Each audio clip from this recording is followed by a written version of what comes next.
Là, ici, il suffirait de lancer Raise New MyBlog V1 pour créer un projet qui s'appelle... un projet qui... comment est-ce qu'on dit ça? Qui s'appellerait MyBlog V1. Mais là, en fait, moi, ce que je spécifie ici, c'est quoi? C'est qu'en gros, je veux que ma base de données, avec le paramètre -d, ce soit PostgreSQL. Ah, attendez, je vais éditer mon message.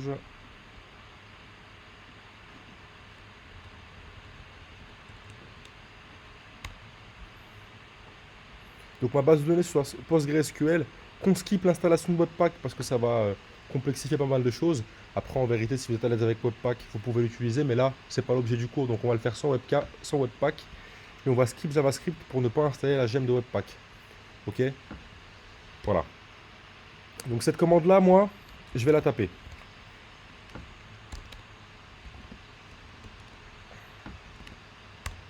Donc là, je la tape. Qu'est-ce qui se passe là? Ruby on Rails, c'est un framework qui se veut MVC. D'accord? Donc modèle, vue et contrôleur.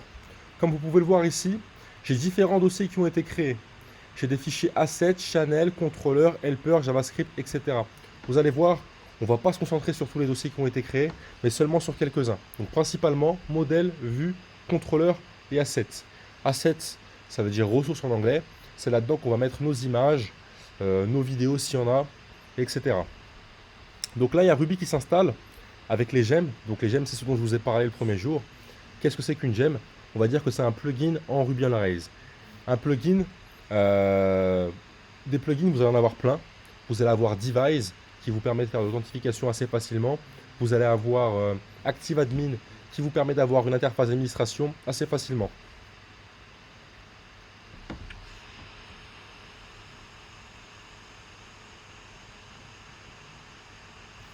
Donc là, une fois que la commande est tapée, il installe toutes les gemmes qui vont être dépendantes, enfin, dont le projet va être dépendant, là où je voulais le créer. Donc une fois que je l'ai créé, ls, j'ai bien myblog v1. Donc là, je fais quoi? Enfin, je l'ai tapé à la racine de mon dossier de la semaine, c'est ça.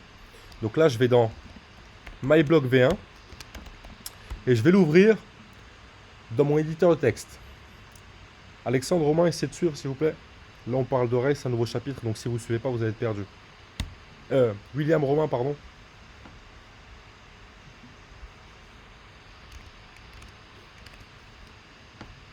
Donc là, une fois que j'ai créé mon application, j'ai différents dossiers. Donc nous, on va principalement se concentrer sur le dossier app, d'accord? Donc app pour application. C'est ici qu'il y a tous les dossiers qu'on va voir durant cette semaine. Donc le dossier job, on va pas tellement y toucher. Helper, on va essayer d'y toucher, mais nous, ce sur quoi on va vraiment se concentrer, ça va être assets, contrôleur, modèle et views, d'accord? Donc contrôleur pour les contrôleurs, modèle pour les modèles et views pour les vues. Donc une fois que j'ai créé, pardon, mon application Ruby on Rails, pour lancer le serveur dessus, je tape simplement Rails S pour Rails Server. Donc là, je lance mon serveur.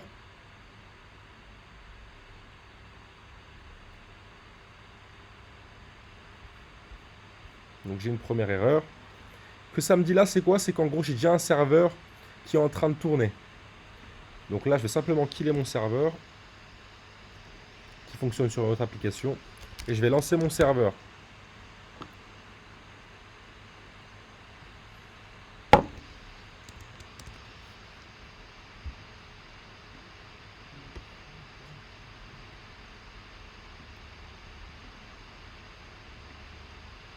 Donc là, une fois que je lance mon serveur, j'ai une erreur. Une erreur que vous allez rencontrer vous aussi. Donc qu'est-ce que ça me dit? Ça me dit database myblog v1 développement does not exist. Donc là, vous voyez ici, dans le dossier config, j'ai un fichier qui s'appelle database.yaml. Ici, on vient définir deux bases de données, enfin trois bases de données. Une pour l'environnement de développement, une pour l'environnement de test, une pour l'environnement de production. Nous, actuellement, on est en environnement de développement parce qu'on veut développer. Vous allez voir que plus tard, si vous voulez lancer des tests, vous pouvez créer une base de données qui est propre à l'environnement de test. Ça va vous servir à supprimer des éléments que vous avez créés uniquement sur l'environnement de test. imaginons que vous soyez en production, imaginons que vous soyez en test et que vous avez une base de données de production. Lorsque vous faites vos tests, vous ne voulez pas altérer les données de la base de données de production. Vous voulez altérer les données de la base de données de test. D'accord? Donc quand j'ai pas de base de données, qu'est-ce que je fais? Donc là, je vais quitter mon serveur. En vérité, je pourrais très bien le laisser en place et faire ça sur une fenêtre parallèle. Et pour pas vous perdre, je vais le faire ici directement. Donc pour créer ma base de données, je vais simplement faire raise db .create. Donc raise database .create. Donc là, je viens créer ma base de données. Donc là, vous voyez, j'ai deux bases de données qui ont été créées. Une base de données pour l'environnement de développement et une base de données pour l'environnement de test. Ces noms-là, encore une fois, je ne les invente pas. C'est ce que vous allez pouvoir retrouver dans votre fichier qui s'appelle database.yaml. D'accord? Donc une fois que c'est fait, je relance mon serveur. Là, une fois que j'ai lancé mon serveur, si je réactualise la page, c'est bon. J'ai la page de bienvenue sur Ruby on Rails. D'accord? Donc là, ça me dit que je suis bien sur Rails en version 6.1.5.1. Vous, normalement, vous êtes en version 7.0.1, quelque chose comme ça. Ok? Donc tout ça, c'est bien beau. Si je clique sur le logo, je peux arriver sur la page de présentation de Ruby on Rails et voir les différentes applications qui sont faites avec Ruby on Rails. Donc il y en a plein qui vont vous dire que Ruby on Rails, c'est très peu utilisé, que c'est mieux JS, etc. En vérité, vous avez plein d'applications aujourd'hui qui fonctionnent encore très bien avec Ruby on Rails. Vous avez Basecamp, vous avez Hey, vous avez GitHub, vous avez Shopify, vous avez Twitch, vous avez Dribbble, vous avez Hulu, vous avez Zendesk, vous avez Airbnb, vous avez Square, Kickstarter, Heroku, Coinbase pour les cryptos, hein, SoundCloud et Cookpad. Ok? Pourquoi est-ce qu'il y a encore beaucoup de personnes qui utilisent Ruby on Rails aujourd'hui? Parce que c'est le framework qui vous permettra de créer un produit le plus rapidement possible. Vous pouvez aller très vite en Ruby on Rails. Il y a encore plein de débats là-dessus. Il y a plein de gens qui vous disent que ils n'iront pas sur Node.js parce que pour faire quelque chose de stable le plus rapidement possible, c'est mieux de passer par Rails plutôt que Laravel ou Django ou n'importe quel autre framework. Donc bref, on revient sur le serveur. Donc là, j'ai la page de bienvenue. C'est bien beau tout ça, mais moi, ce que je veux, c'est pouvoir écrire sur ma page. Donc, encore une fois, vous avez ce qu'on appelle contrôleur, vue et modèle. Donc ici, dans mes contrôleurs, vous pouvez voir que j'ai une application contrôleur. J'ai modèle et j'ai vue. Vous aviez déjà vu ce que c'était mon modèle vue contrôleur, le MVC. En Ruby, c'est pareil. Sauf que, comme vous voyez ici, contrairement au PHP, contrairement à ce que vous avez vu en PHP, on ne fait pas de require. Ça, c'est un peu la magie de Rails. Rails, gère les inclusions tout seul de son côté. Mais le modèle, la vue et le contrôleur sont bien reliés. Vous avez un autre fichier qui est important aussi, c'est le fichier de route. Donc je ne sais plus où est-ce qu'il est. Donc comme sur VS Code, commande P pour chercher un fichier. Et là, je vais taper route. Route.rb. Mon fichier route.rb est dans mon dossier config. D'accord? Ça, peu importe le langage de programmation, c'est hyper important. Les fichiers, vous devez les rechercher et pas à chaque fois aller sur la gauche parce que vous ne vous rappelez plus de l'emplacement de votre fichier. Donc là, je vais dans mon fichier de route. J'ai pas de route de fait pour l'instant. Donc là, ce que je vais définir, c'est la racine de mon application. Donc pour ça, je vais définir un contrôleur et une action. D'accord? J'ai pas encore cette action-là, ni ce contrôleur-là. Donc ce que je vais faire ici, c'est que je vais créer mon contrôleur dans mon dossier. Donc la convention en Ruby, elle veut que je l'écrive comme ça. Donc homecontroller.rb. Merde, là j'ai créé un dossier et pas un fichier.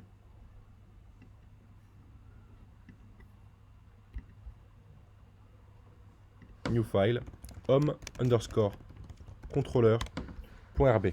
Donc là j'ai un fichier controller.rb qui a été créé. Mais vous savez quoi? En vérité, il y a un raccourci qui permet de le faire. Là je vais aller sur Google et je vais taper generate controller Ruby on Rails.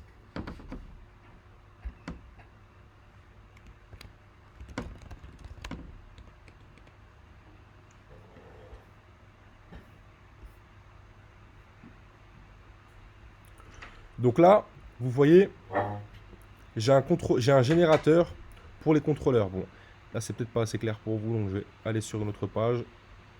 Vous voyez, pour créer un contrôleur, ça, le bin, c'est optionnel, hein, pas obligé de le mettre. Mais vous avez simplement à taper raise generate contrôleur et le nom du contrôleur dans la ligne de commande. Dans la ligne de commande, pardon. Ok. Donc là, je vais sur mon terminal. Je vais pas killer mon serveur là. Je vais ouvrir une nouvelle, un nouvel onglet parce que si je le fais à chaque fois, ça va être relou.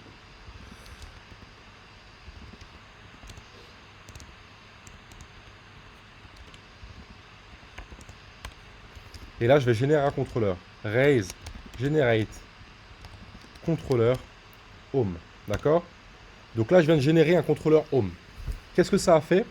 Ça m'a généré un contrôleur home dans mon dossier contrôleur. Ça m'a généré un dossier dans Views qui s'appelle home. Ça m'a généré les tests unitaires. Et ça m'a même généré un fichier CSS. D'accord? Nous, on va simplement se concentrer sur le dossier Views et le dossier contrôleur. Donc là, vous voyez, mon contrôleur, il a été recréé. Là, je vais simplement faire une action index qui va rien contenir. Et cette action index, elle va directement être reliée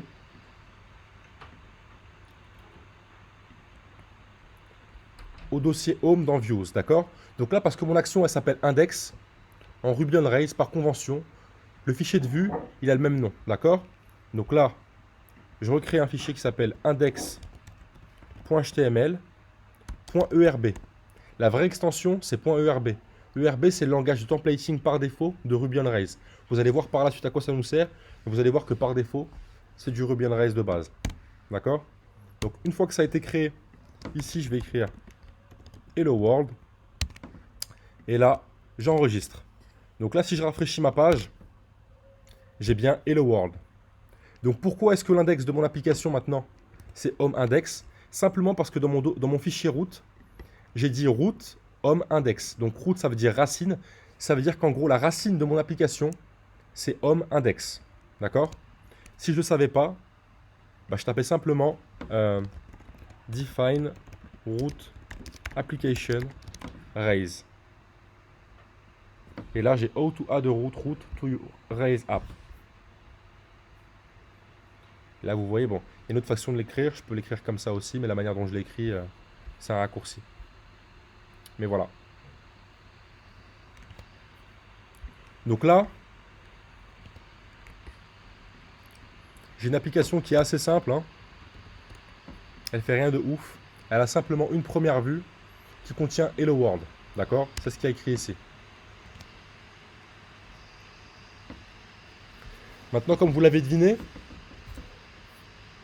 comment est-ce que j'ai appelé cette application-là? Je l'ai appelée MyBlog V1. Ce qu'on va faire là, c'est que pour commencer, on va se créer une classe article.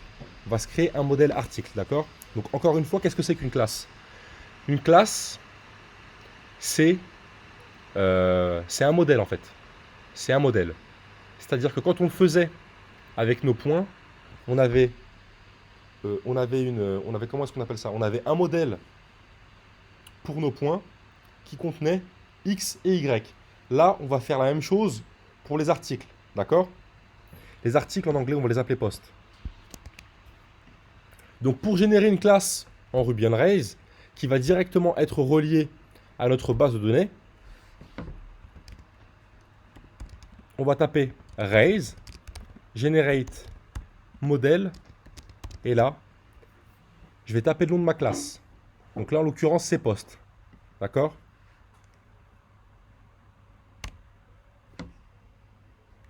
Donc vous voyez, là, j'ai un modèle qui a été généré qui s'appelle post.rb. Il n'a pas encore de règles pour le moment, d'accord? Et vous voyez qu'il hérite de Application Record. Dans Application Record, il y a toutes les méthodes qui sont propres à la base de données, enfin bref, plein de choses comme ça. Là, ce qu'on va faire, c'est que plutôt que de faire ça, je vais supprimer le modèle que je viens de générer. Donc pour ça, il n'y a rien de plus simple. Je fais raise des modèles post. Donc le D, ça veut dire destroy. Ok. Je vais supprimer ce que je viens de créer. Et je vais régénérer mon modèle avec des propriétés. D'accord? Qu'est-ce qu'on va avoir comme propriété dans un article? Pardon? Il y a des choses plus propres à un article. Un titre, c'est ça. Donc on va avoir un title. Un title, qu'est-ce que c'est? C'est une string. Donc là, on vient spécifier le type de l'objet qu'on est en train de créer. D'accord? De la propriété qu'on est en train de créer. Qu'est-ce qu'on va avoir d'autre? Pierre? Qu'est-ce qu'on a dans un article? Un article de blog. Qu'est-ce que tu vas avoir en plus d'un titre? Un texte, c'est ça. Donc comment est-ce qu'on peut appeler ça? Un contenu, un content, ok? Donc un content, là, est-ce que c'est une string? Non.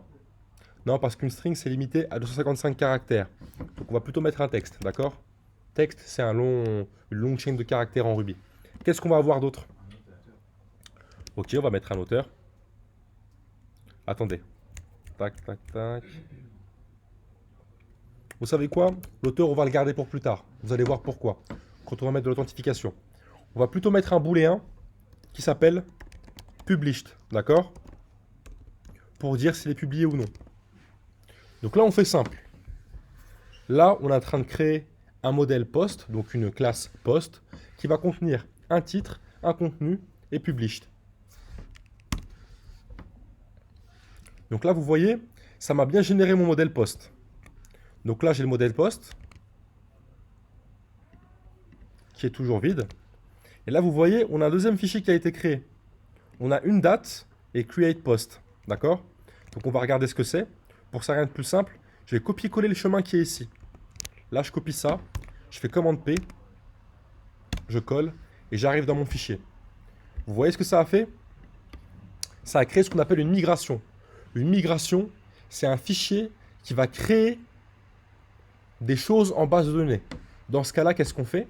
Nous, on crée une table post qui contient les 3 colonnes suivantes. En vérité, Ruby on Rails va en créer d'autres, comme updated at et created at par défaut, qui vont nous permettre de savoir quand est-ce que l'objet a été créé et quand est-ce qu'il a été mis à jour automatiquement. Mais là, on va simplement se concentrer sur ces 3 champs-là. Là, pour les booléens, il y a une bonne pratique à faire en code. Par défaut, en base de données, un booléen, ça prend une valeur par défaut, d'accord? Que ce soit true ou false, un booléen, la plupart du temps, 99% du temps, ça a une valeur par défaut. Donc là, moi, ce que je vais mettre, c'est quoi? C'est default false. D'accord? Pour que par défaut, un article, il ne soit pas publié. Donc là, une fois que j'ai ça, mes champs ne sont toujours pas disponibles en base de données. D'accord? Pour que ma migration, elle soit effective, je vais lancer la commande railsdb2.migrate. Paniquez pas, n'oubliez pas que tout ça là c'est enregistré, donc vous allez pouvoir repasser dessus. Et de toute façon, on refera des passes dessus. Ok? Donc là, c'est bon. Ma migration, elle est effective. Donc là, pour tester avant sur Ruby, qu'est-ce qu'on faisait? On faisait IRB, d'accord? Pour lancer la ligne de commande, pour lancer le terminal en Ruby, pour lancer l'interpréteur Ruby. Là, ce qu'on fait, nous, c'est Rails console. D'accord? Donc là, dans ma Rails console, je vais pouvoir accéder à la classe, ou plutôt au modèle post que je viens de créer. D'accord? Donc là, si je tape post,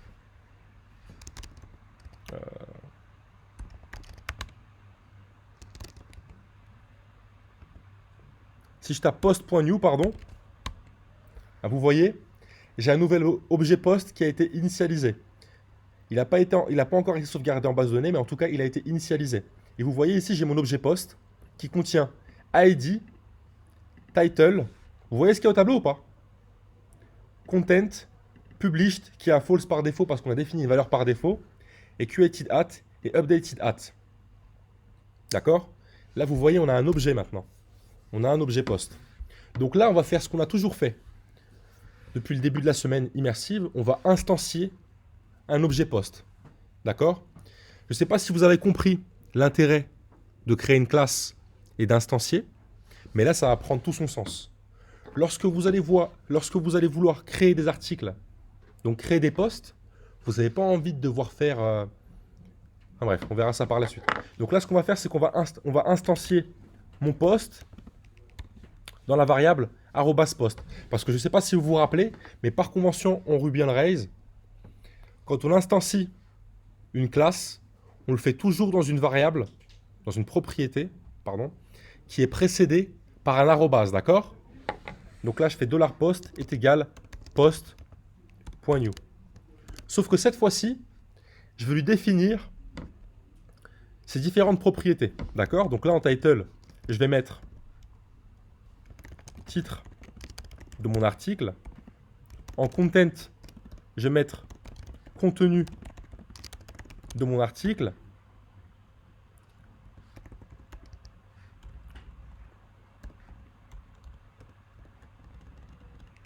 Et en published, je vais mettre true. D'accord? Donc là, vous voyez, si je fais add post, j'ai bien un objet avec un titre, un contenu et un published à true. D'accord? Et vous voyez ici, l'ID, il est à nil. Pourquoi est-ce qu'il est à nil à votre avis?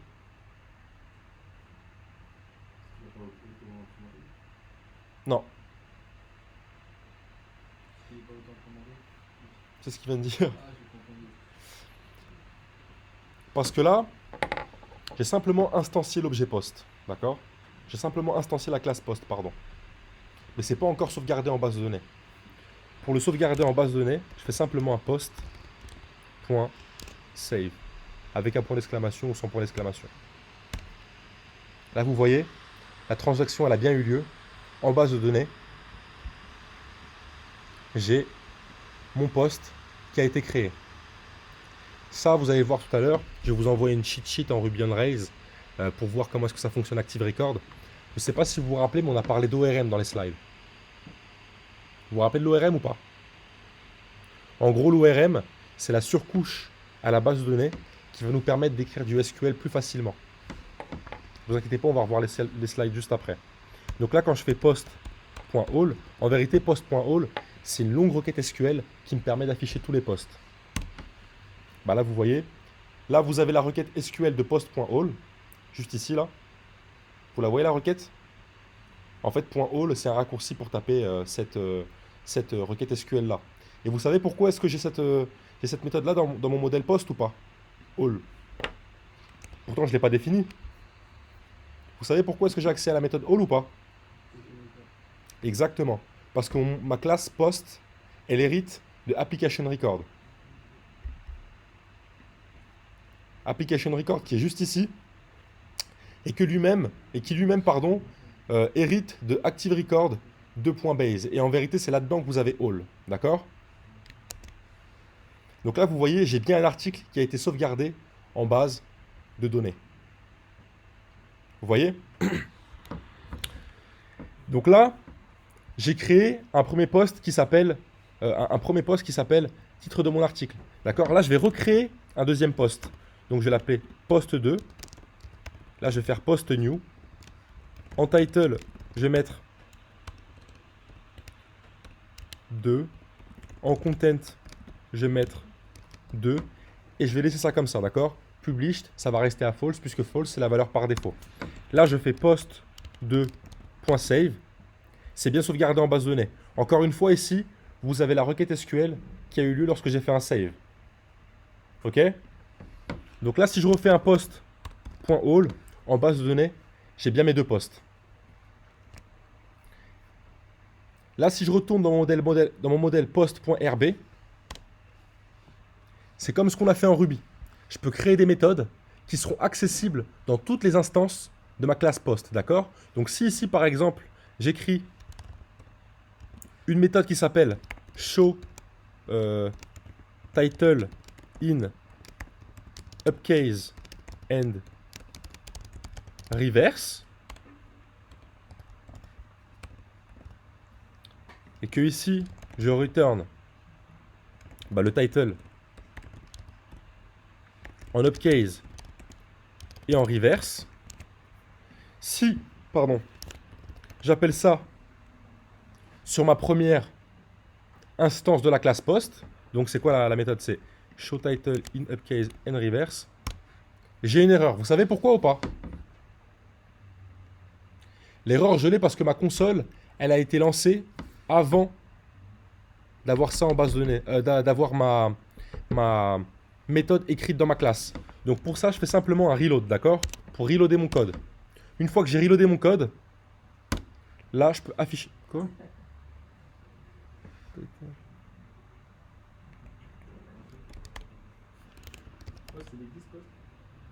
Il existe, mais comme il a été créé avant de... Ok.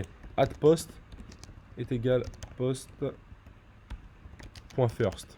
Ça, vous allez voir, il y a plein de méthodes en Ruby. Ça, en gros, ça me permet de sélectionner le premier post en base de données. Donc celui qui a l'ID 1. Tac. Et là, normalement, si je fais ça, voilà. Vous voyez? Sur mon post, j'ai bien la méthode showTitle in upcase and reverse. Ok? On va faire la même chose pour mon post qui a l'ID 2. Donc mon post qui a l'ID 2, comment est-ce que je peux le retrouver à votre avis? Je peux faire post.second, mais je peux aussi faire ça. Pour retrouver quelque chose en base de données par son ID en Ruby, on raise, pardon, je fais simplement find. Et là, en paramètre, je passe son ID, d'accord? Donc post find 2 pour retrouver le 2 et 1 pour le 1, d'accord? Si je veux le retrouver via un autre attribut, je fais simplement find by. Et je mets la propriété en question. Si je veux le faire par le titre, par exemple, je fais un find by title, et là je mets titre de mon article. Vous voyez, mon find by title, c'est un select post from post where post title est égal titre de mon article. Oui, dis-moi. Ça fait un find 2 ou ça fait un find de un seul élément là, le find by? Le find by, ça fait le find de un seul élément, c'est ça. Si j'avais voulu faire un find all, j'aurais fait where. J'aurais remplacé find by par where. Vous voyez? Where comme ça. Ok, mais du coup, ça prend le premier élément qui. Ça prend le premier élément qu'il trouve, c'est ça. Exactement. Titre de mon article. Donc là, je vais reprendre add post 2 est égal post.find 2. D'accord?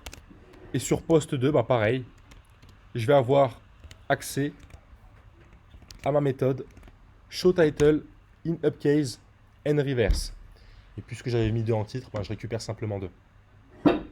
D'accord?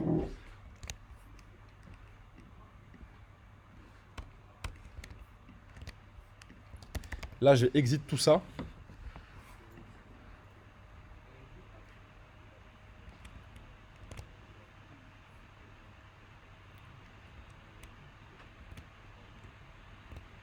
Et je vais reprendre la présentation.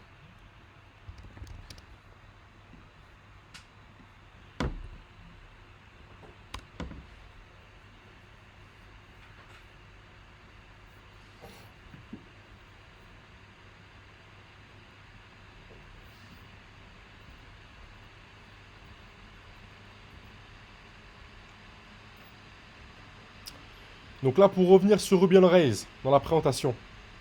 Rails, ça va vous offrir un cadre de développement, un cadre de travail, pardon, pour le développement web. Ruby, pour faire du web, c'est un peu plus complexe de le faire sans le framework, d'accord? L'intérêt de Ruby on Rails, encore une fois, c'est que vous avez un ORM pardon, très puissant et très agréable. Et jusqu'à maintenant, l'ORM de Rails, il est repris par pas mal de langages de programmation, d'accord? Au début de Node.js, il n'y avait pas d'ORM. Maintenant, la plupart ils utilisent Sequelize ou Sequel, quelque chose comme ça. Enfin bref, tous les frameworks ont un comment ça s'appelle? Un ORM. Donc là, vous voyez par exemple, ici, sur l'exemple qu'on a là, on aurait une instance de user sur lequel on va récupérer les posts qui sont publiés. Ça, en vérité, vous le voyez court comme ça, mais c'est une très très longue requête SQL, d'accord? L'intérêt d'un ORM, c'est que ça va être plus human readable et ça va vous permettre de faire moins d'erreurs lorsque vous allez taper des requêtes SQL. D'accord? Encore une fois, en Ruby on Rails, c'est convention over configuration, dry, donc don't repeat yourself, et vous allez avoir beaucoup de composants réutilisables. Les composants réutilisables, c'est les gemmes dont je vous ai parlé, donc les plugins. Ok?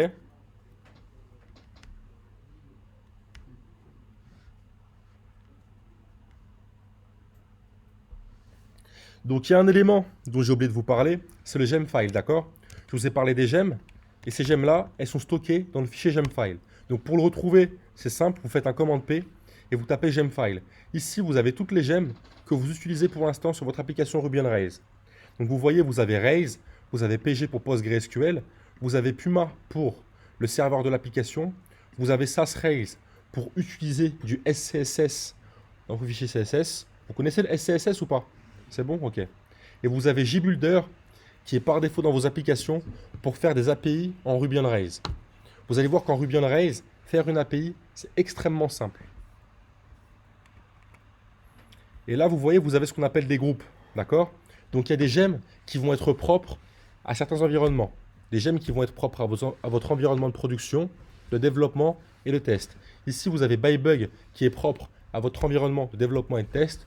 Et ici, vous avez ces 4 gemmes-là qui sont propres à votre environnement de développement. D'accord? Il y a des gemmes, par exemple, que vous voulez utiliser uniquement en développement et pas en production. Et inversement.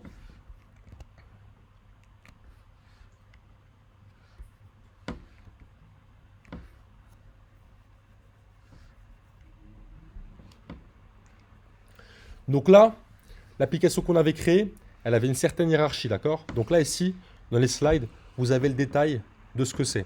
Donc vous voyez, dans Config, on va avoir la configuration de l'application. Dans app, comme on s'est dit tout à l'heure, vous allez avoir le code de l'application. Dans DB, vous allez avoir la base de données et sa configuration, la structure et son évolution. Donc sa structure, vous allez la retrouver dans un fichier qui s'appelle schema.rb, schema.rb. Donc vous voyez ici, j'ai bien ma table post avec title, content, published et created at et updated at dont je vous avais parlé. D'accord? Vous avez aussi un dossier public pour le contenu statique. Donc là-dedans, normalement, il me semble que par défaut, vous avez votre page 404. Vous avez le dossier lib dans lequel vous allez pouvoir mettre on va dire des modules. D'accord? Donc en Ruby on Rails, vos modules ils seront dans votre dossier lib. Vous avez log pour tout ce qui est fichier de log. Vous avez bin pour des choses dont on ne va pas avoir besoin en vérité. C'est plus pour Ruby on Rails ça. Vous vous en foutez. Vous avez TMP pour les dossiers et les fichiers temporaires. Vous avez vendor. Vous avez spec pour le dossier de spec. Test pour les tests. Donc test et spec, ça se rejoint un petit peu. Hein. Et le gemfile, vous savez ce que c'est aujourd'hui. Ok? Ouais. Est-ce qu'on peut modifier le gemfile pour rajouter Des gemmes, en effet, c'est ça. C'est ce qu'on va voir par la suite, ça. Vous allez pouvoir acheter des gemmes qui vont vous permettre de faire de l'authentification, des gemmes pour faire de l'administration avec ActiveAdmin, par exemple. Vous avez énormément de gemmes aujourd'hui. Donc ça, je vous le passe parce que c'est pas vraiment ce qu'on va faire.